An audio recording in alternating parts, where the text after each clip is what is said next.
On the windswept evening of September 17, 1871, the Nevada State Prison in Carson City exploded into chaos. It was not just a jailbreak, it was a tactical assault.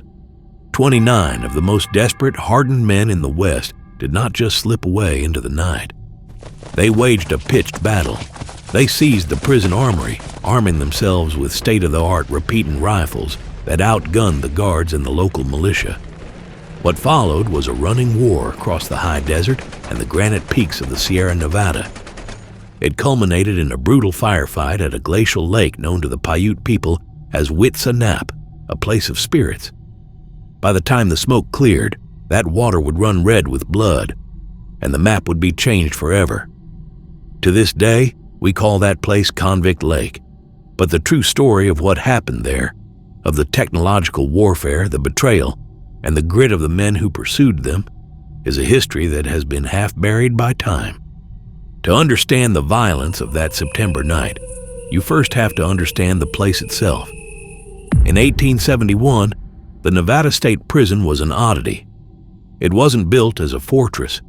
It was a converted hotel called Warm Springs, owned by the father of Carson City, Abraham Curry.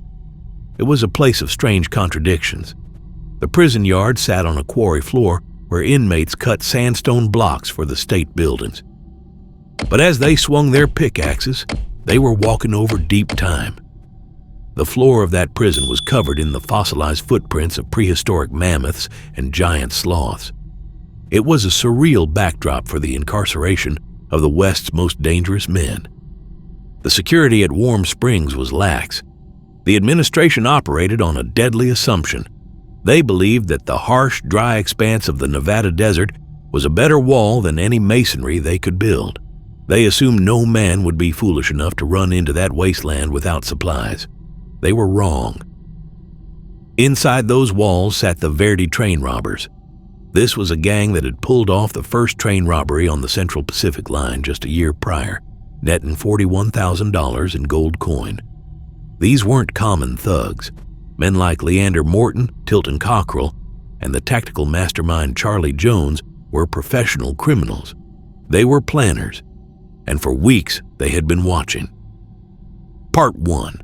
The plan was audacious. The Verdi gang had observed the rhythms of the prison life.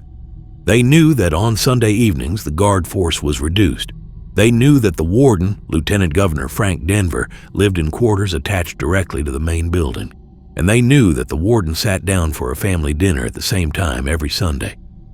The convicts identified a weak point in the architecture. Over the course of several weeks, they crawled into a workspace and sawed through the ceiling timbers that separated the cell block from the warden's living quarters. They worked slowly and quietly. To hide their progress, they filled the saw cuts with a paste made of bread and dirt, painting over it to match the wood. They were literally carving a trapdoor into the warden's dining room. On Sunday, September 17th, at 6 o'clock in the evening, the trap was sprung. The timing was calculated to the second. As the captain of the guard, Volney Rollins, walked into the cell block to lock the men down for the night, the signal was given. Convict John Squires, a man known for his brute strength, lunged at the captain. But he didn't use a knife. He used a weapon that has been misunderstood in history books for decades. Reports often say he used a slingshot, implying a child's toy. That is false. He used a slung shot. This was a maritime weapon used by sailors and street gangs. It was a heavy lead weight, roughly the size of a billiard ball, sewn into a monkey fist knot at the end of a rope or strap. It was designed to crush skulls silently. Squires and another inmate beat the captain mercilessly, but in a rare act of restraint, they did not kill him. They threw him into a cell and locked the door. At that exact moment, the ceiling above Warden Denver's dinner table crashed down. In a scene of absolute terror, dust and debris rained onto the family dinner, followed immediately by desperate convicts dropping into the room. They were armed with improvised knives and table legs. The warden, to his credit, tried to fight. He drew a Derringer pistol and shot one convict in the stomach. But the numbers were against him. Leander Morton, the ringleader, seized the warden's own revolver and shot him. The convicts beat the warden and his trusty inmate servant, leaving them broken on the floor. But this violence was just a means to an end. They weren't there for the warden. They were there for the keys. Part 2. The true failure of the Nevada State Prison wasn't the ceiling. It was the location of the Armory. It was accessible from the main hallway. Once the convicts had the keys, they unlocked a door that changed the balance of power in the entire territory. Inside, they found a stockpile of weapons that would make them the most dangerous force in Nevada. They seized 4 double-barreled shotguns and 5 revolvers, but the prize was the rifles. They found 2 Henry repeating rifles and 3,000 rounds of ammunition. The Henry rifle was a weapon that was years ahead of its time. While the guards and the local posses were carrying single-shot muskets or slow-loading revolvers, the Henry could hold 15 rounds in a tubular magazine. A man with a Henry could fire 15 shots in the time it took a guard to reload once. It was the machine gun of the 1870s. When the alarm went out, the guards outside tried to rush the building. They were met with a wall of lead. The convicts stood in the windows and unleashed a barrage of fire that pinned down the entire staff. It was total suppression. Under the cover of this gunfire, 29 convicts poured out of the prison and into the night. They didn't run like fugitives. They moved like a military unit. The escapees split into 2 main groups. Our focus follows the southern group, led by Charlie Jones and the Verdi gang leaders. They headed south, aiming for the rugged, unforgiving terrain of the eastern Sierra. They knew the law would expect them to stick to the roads, so they went into the high country. Part 3. The journey was brutal. These men were wearing prison woolens and ill-fitting shoes. They were heading into high-altitude deserts where the temperatures dropped below freezing at night. They moved fast, covering dozens of miles a day, driven by the knowledge that a telegraph message was already racing ahead of them. Their desperation became clear a few days into the escape. When a few stragglers were later captured near the Walker River, the posse didn't find them fighting. They found them huddled around a fire, feasting on the roasted carcass of a coyote. They were starving. But starvation makes men dangerous. Near the Walker River, the gang committed a crime that shifted the mood of the pursuit from capture to vengeance. They encountered a young man named Billy Poor. Billy was not a lawman. He was a mail rider. In the Old West, the mail rider was a sacred figure. They were the lifeline of the frontier, the only connection between isolated mining camps and the civilized world. Killing a mail rider was an attack on the community itself. The convicts didn't just kill Billy Poor. They stopped him, murdered him in cold blood, and then stripped his body. They took his clothes and dressed the corpse in their discarded prison stripes. This was a tactical decision. They needed civilian clothes to blend in. But this act of disguise would have tragic consequences in the days to come. When the news of Billy Poor's murder reached the settlements, the posse stopped looking for prisoners. They started looking for targets. Part 4. The man leading the pursuit was Deputy Sheriff George Hightower. He was a capable lawman, but he knew he needed help in this terrain. He enlisted the help of a man named Mono Jim. Mono Jim is often described in old movies and books as just an Indian scout. That is a disservice to history. Mono Jim was a Paiute leader who had been deputized. He was a law officer of the state of Nevada. He wasn't just tracking footprints, he was enforcing the law in a time when his people were being pushed off their land. He rode with Hightower not as a servant, but as a partner. The posse tracked the convicts south for 140 miles. The trail led them into the sprawling caldera of the Long Valley, right to the foot of the mountains. The convicts had turned west, heading up a steep canyon toward a place the Paiute called Wit-sa-nap.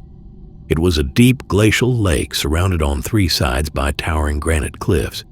It was a box canyon. The convicts had chosen a natural fortress. They entrenched themselves in the thick willows and behind a massive pine tree near the mouth of the creek. They had the high ground, they had cover, and most importantly, they had the Henry rifles. Appreciate what we're uncovering? Please be sure to like the video, subscribe for more, hit that notification bell, and share your opinion in the comments. Part 5. On the morning of September 24th, the posse rode into the trap. The geography of Convict Lake is stunning, but for a tactical team, it is a nightmare. There's only one way in and one way out. As Hightower, Mono Jim, and the other posse members moved through the brush, the silence of the canyon was shattered. The sound of a Henry rifle is distinct. It is a sharp crack that echoes off the canyon walls. The convicts opened up with a rate of fire that the posse could not match. The lawmen were pinned down instantly. Bullets chewed through the brush and skipped off the granite rocks. Robert Morrison, a Wells Fargo agent who had joined the posse, tried to make a hero's play. He crawled through the scrub, attempting to flank the convict position. He got close, perhaps within 20 yards. He raised his weapon to fire, but his gun jammed. It was likely a percussion cap failure, a common issue with older weapons. Morrison was helpless.